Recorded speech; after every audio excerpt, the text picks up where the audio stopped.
everyone take a seat. We're going to get started with our program. I'm Maureen Dwyer, the managing partner of the DC office of Pillsbury, and I want to welcome you all to today's program. We are delighted to have this sponsorship with Cynthia and Success in the City as part of the Women's Initiative here at Pillsbury. And I hope that if you haven't seen this already, that when you leave, you'll just pick up a copy of what the Pillsbury law firm does in terms of promoting diversity and promoting programs for women. One of the things we want to do is enable our women lawyers and clients and friends to hear the success stories of fabulous women so that they can learn ways that they too can achieve the same success. So we are delighted to sponsor this interview program with Cynthia and all of her fabulous women that she interviews. And I was interviewed at one point in time, and we have decided that we're going to have in June a survivor get-together with all of the women who have gone through the program, and several of them are here this morning, and I want to welcome you and thank you for your participation in this program. Thank you. Thank you very much. We're thrilled to be partnering with Pillsbury. Would all of the previous survivors of CEO Chick Chat stand up? This is the most we've ever had in attendance. We've got Christina Bueri, Maureen, Linda Ellis, Edie Frazier survived. So, Everybody come up front. well, let's wait till the end. But I want to welcome you all. CEO Chick Chat is a conversation just like you have with your girlfriends, and you have those questions you ask and you learn about their journey through life. And through those questions, we learn a lot about ourselves and things that we can use and deploy in our own lives. So we've got a great guest. We've got Kathy Bushkin-Calvin, who is with the United Nations Foundation. And Kathy has a fantastic journey and story to tell about her life and how she achieved where she is. So we imagine you've always just been in the DC limelight all your life? Well, absolutely. Who wouldn't be? I mean, who in this town ever started here anyway? I know there are a few people. I came from the Midwest. So you're a Midwest girl. Of course. You know, Can't you spot a Midwesterner a mile away? Yes, right. Where were you born and raised? Indiana and Ohio. Okay. So I grew up in Dayton, Ohio. Buckeye. Went to Purdue University and thought I would stay in the Midwest for about a minute. Wanted to get out so badly that when I was finishing college, and my major was speech and hearing therapy, where did that lead me? I thought, I've got to do something else, and they were offering jobs for paralegals. It was a brand new field. I thought, oh boy, this is my ticket. I went to Philadelphia, took a training, and because the guarantee was if you got through the course, you got a job in the city of your choice. Oh. So coming out of the Midwest, L.A. Yeah. That's where I went. That's interesting because when we interviewed Maureen Dwyer, and when she survived her interview, she also went through paralegal training. So that's really interesting. But she made it to law school. I could see she got further than So I when did. you were in high school, what was your interest and passion in high school?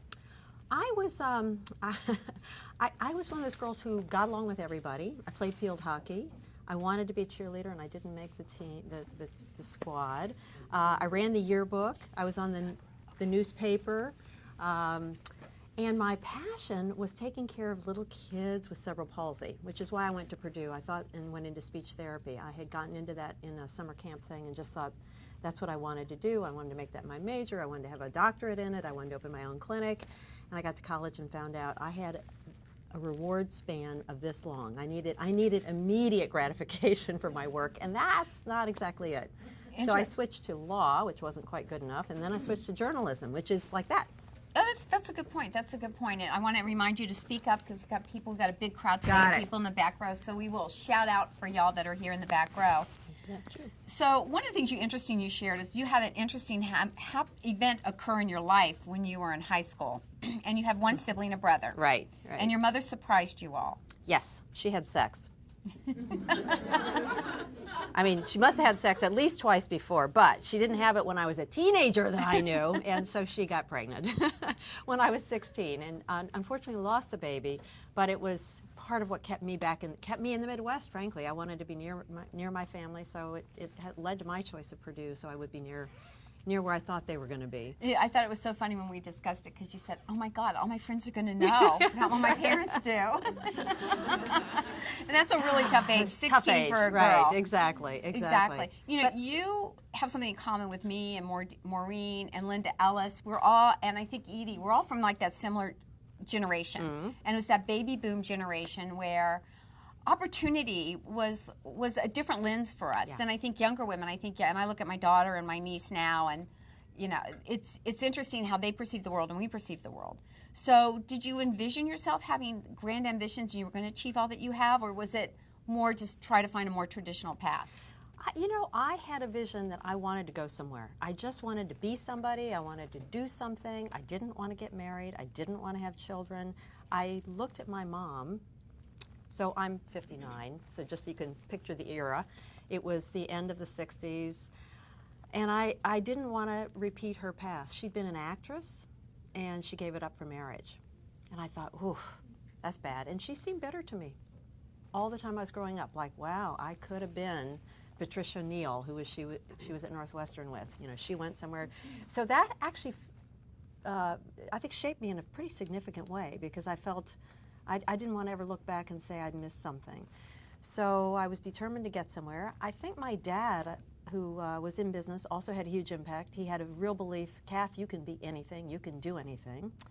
And finally, when my brother and I were in our early years, I think I was 7, he was 4, he came down with a disease called Perthes. Never heard of which that. is a little like polio. You get up one morning and you can't walk.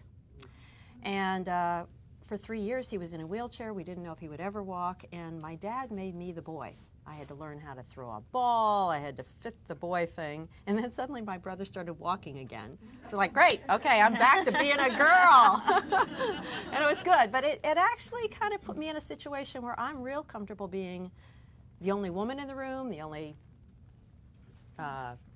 person doing one thing or the other in the room. It sort of gave me a kind of sense that, you know what, you can try anything. But I had no plan, and I, to this day, don't think you can go into life with a plan.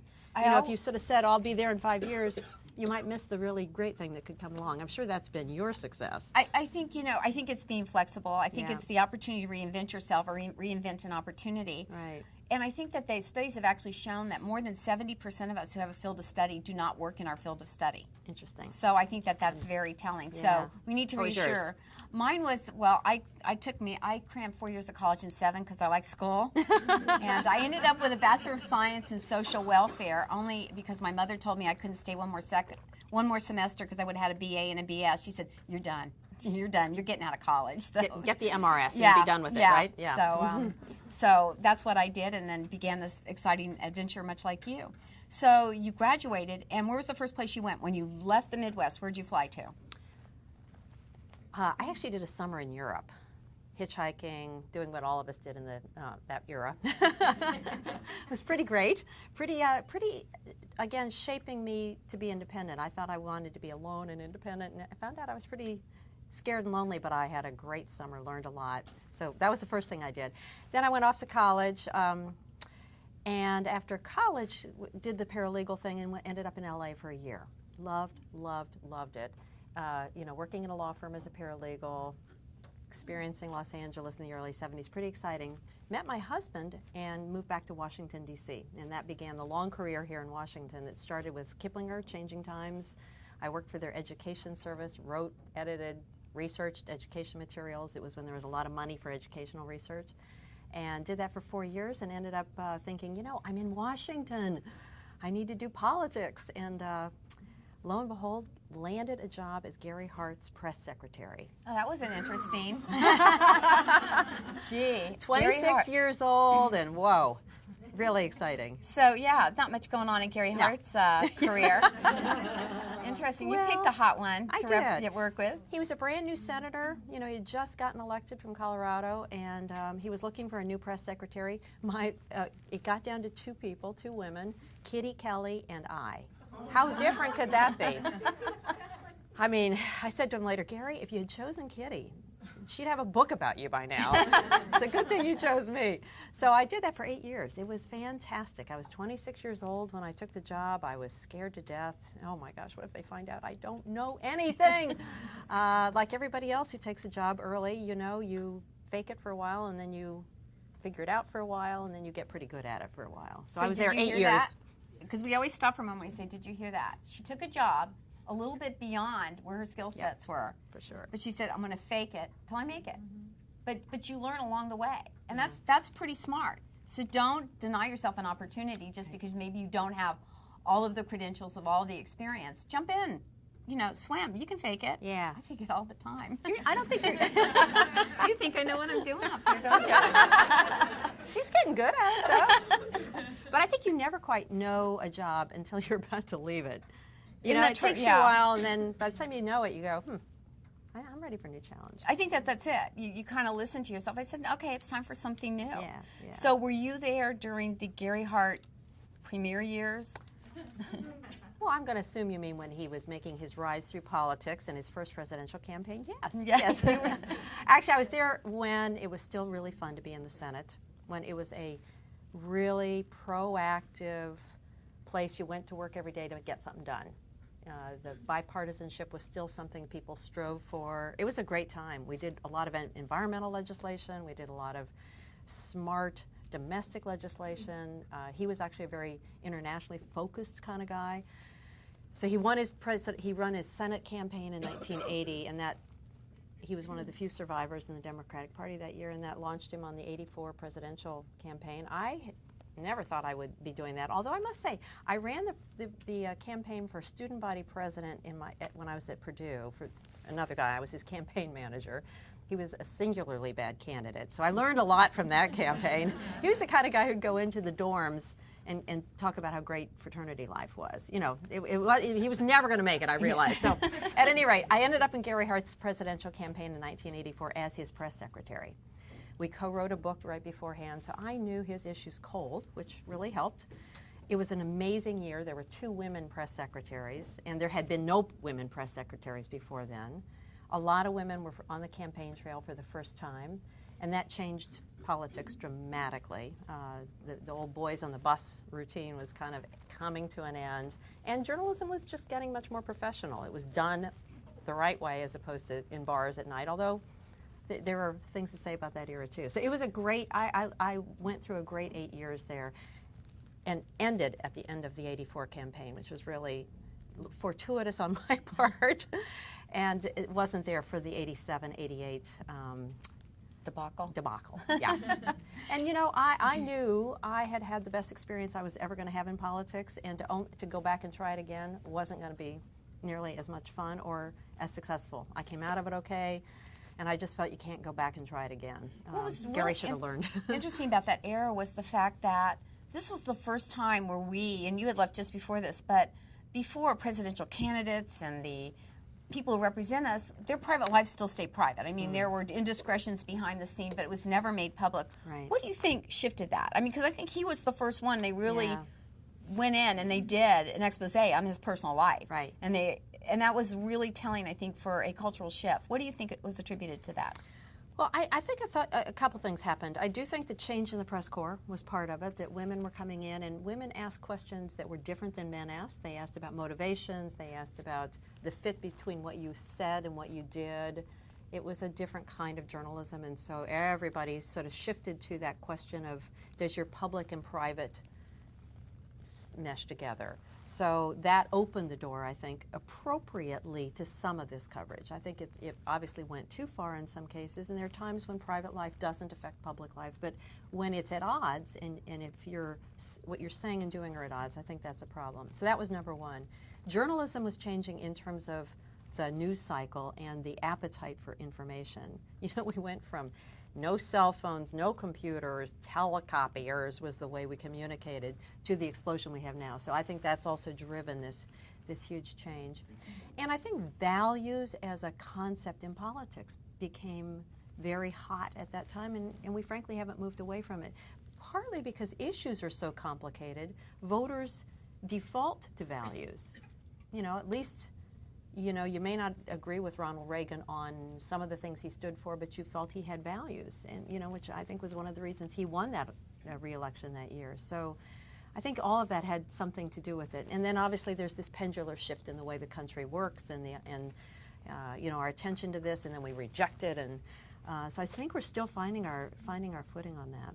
I think that was you said something that's another one of our wisdom moments, where you said, in those moments we default to values. So sometimes when you make a choice and maybe it seems really like a tough choice, maybe the good choice is to default to value. I mean, that was really insightful. I think that was really a valuable lesson right there. So you leave. So what was your jump when you left working for the Senate? Where did you go next? I actually went to U.S. News and World Report, and I think we have one of my alumni there. I was there for 12 years, and I was really lucky. I was trying to figure out, what do I do? You know, when you're a press secretary, you think, I have one set of skills. I know how to write press releases and be a spokesperson. And I used about 6 months to